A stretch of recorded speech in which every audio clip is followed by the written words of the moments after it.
어떤 집에서는 며느리가 화를 낼 때 아무도 말리지 않습니다. 말려봤자 달라질 게 없다는 걸 모두 알고 있기 때문입니다. 그저 가장 나이 든 사람이 먼저 물러날 뿐입니다. 말을 안 해서 조용한 게 아니라 말을 하면 더 큰 상처가 남을 걸 알기 때문에 조용해진 집도 있습니다.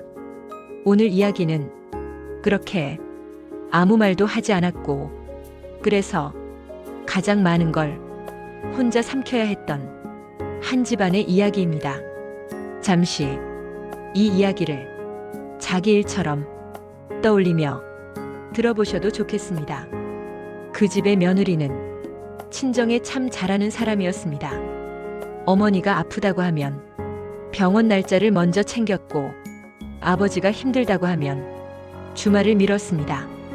누가 시키지 않아도 먼저 움직였고 누가 보지 않아도 자기 몫을 했습니다. 그 모습은 누가 봐도 헌신이었고 정성이었습니다. 시어머니도 그걸 보았습니다. 그래서 마음이 놓였습니다. 부모 챙길 줄 아는 아이구나. 그 생각 하나로 시어머니는 스스로를 한 발 뒤로 물렸습니다. 요즘 세상은 예전과 다르다는 걸 시어머니도 알고 있었습니다. 며느리는 자기 생각이 분명했고 말도 솔직했습니다. 처음에는 그게 좋았습니다. 속에 있는 말 쌓아두는 것보다 차라리 낫지. 그래서 시어머니는 조심했고 또 조심했습니다. 괜히 옛날 사람처럼 보일까봐, 괜히 부담 주는 존재가 될까봐 자기 이야기를 하지 않게 되었습니다. 하지만 시댁 이야기가 나올 때마다 집안의 공기는 조용히 달라졌습니다. 같은 부탁이었는데 대답은 달랐고 표정은 말보다 먼저 굳었습니다. 왜 꼭 지금이에요? 그건 좀 번거로운데요. 요즘 누가 그런 걸 해요? 말은 틀리지 않았습니다. 그래서 시어머니는 더 말하지 못했습니다. 말을 하면 괜히 꼰대가 될 것 같았고 가만히 있으면 존재가 사라지는 것 같았습니다. 그래서 아무 말도 하지 않았습니다. 며느리는 나쁜 사람이 아니었습니다. 자기 삶에 최선을 다했고 아이에게도 헌신적이었고 친정 부모에게는 정성스러웠습니다. 그래서 시어머니는 이해하려 했습니다. 요즘은 다 이렇게 사는 거겠지. 하지만 이해하려 할수록 마음 한쪽이 조용히 달아갔습니다. 짜증 섞인 말투, 숨기지 않는 불편함, 노골적인 거리감, 그 모든 것이 말없이 쌓여갔습니다. 아들은 그 모든 장면을 보고 있었습니다. 아내의 말이 완전히 틀린 것도 아니고 어머니의 침묵이 괜히 나온 것도 아니라는 걸 알고 있었습니다. 그래서 아무 말도 하지 않았습니다. 중간에 있다는 건 편한 자리가 아니라 아무 데도 설 수 없는 자리라는 걸 그는 나중에야 알게 됩니다. 사람들은 그를 보고 우유부단하다고 말했습니다. 하지만 그는 결정을 못한 게 아니라 선택할 수 없었던 사람이었습니다. 어느 쪽을 선택해도 누군가는 상처받을 걸 알고 있었기 때문입니다. 그래서 침묵을 택했습니다. 그 침묵이 가장 안전하다고 믿었습니다. 시어머니는 점점 뒤로 물러났습니다. 전화도 줄였고 부탁도 하지 않았고 보고 싶다는 말도 입에 올리지 않았습니다. 혹시라도 왜 또 전화하세요?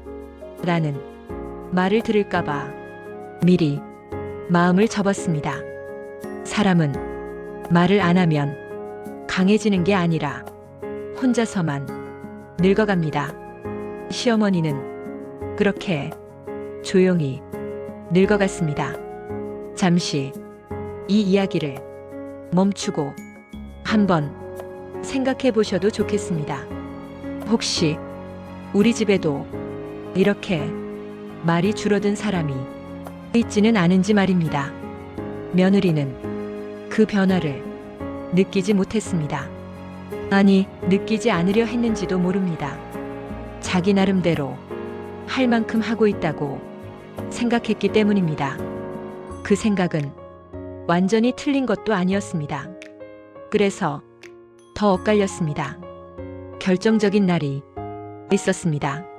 시댁일로 다툼이 있었고 며느리는 그동안 쌓였던 말을 한꺼번에 쏟아냈습니다. 솔직히 말해서 저 너무 힘들어요. 왜 항상 시댁 일만 부담이 되죠? 그 말 앞에서 아들은 아무 말도 하지 못했습니다. 처음으로 침묵이 아니라 무력함이었습니다. 어머니는 방으로 들어가 문을 닫았습니다. 그 문은 그날 하루만 닫힌 게 아니었습니다. 오래전부터 조금씩 닫히고 있었던 문이었습니다. 이혼은 그날 갑자기 결정된 게 아니었습니다. 이미 오래전부터 조용히 진행되고 있었던 이별이었습니다. 그날은 그저 마침표를 찍은 날이었을 뿐입니다. 이혼 후 집은 더 조용해졌습니다. 이번엔 긴장도 없고 갈등도 없었습니다. 그저 텅 비어 있었습니다. 아들은 어머니 앞에 앉아 있었습니다. 무슨 말을 해야 할지 몰라 한참을 고개만 숙이고 있었습니다. 어머니는 아무것도 묻지 않았습니다. 늘 그랬듯 먼저 말했습니다. 고생했지. 그 말에 아들은 끝내 무너졌습니다. 엄마, 미안해. 그 말은 이혼에 대한 사과가 아니라 그동안 아무 말도 하지 않았던 시간에 대한 사과였습니다.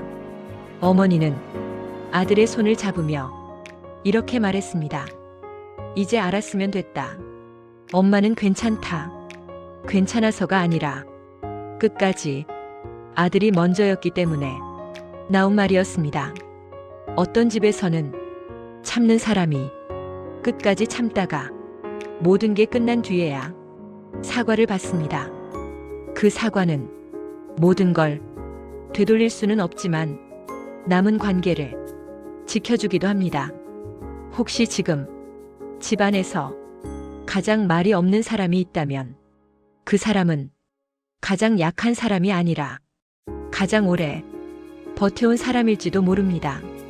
그리고 중간에서 아무 말도 하지 못하고 있는 누군가가 있다면 아직 늦지 않았습니다.